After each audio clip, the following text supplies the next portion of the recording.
Traditionally, when people think of assets when they die, they're thinking of either a tangible asset like a car, jewelry, furniture, or they're thinking about some type of financial account like a life insurance policy or a bank account, investment accounts. But now that we're living our lives in the digital world, we need to also consider those kinds of assets as part of the estate plan.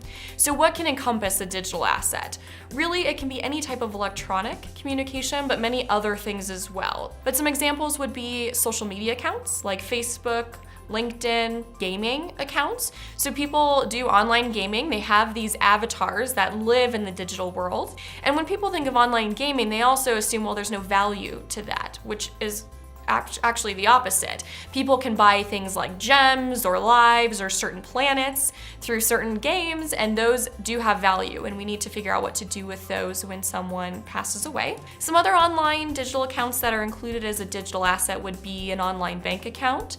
We have miles through airlines or points through hotels. Now the question really is, we have all these digital assets, but how do I find them? If it's not something I can touch or feel and I don't know that it's out there, how do I know that it exists? So the best way to deal with these digital assets when someone dies is to use what I call a gateway asset to get access. So a great example of a gateway asset would be a cell phone. If you have a smartphone and you've passed away and an individual is able to get into the smartphone, they then can find out what other digital assets are there. If you have a banking app through Chase Bank, they know that there's an online account through Chase Bank. That is a digital asset. If they see an app on there for Facebook, they know that there's a social media account and they can get access through the Facebook account.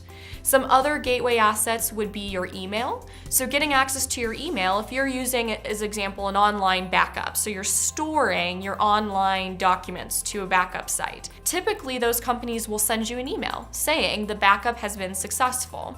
If you see that email come through, you know that individual does in fact have an online backup asset that we need to get access to and find out what's in there.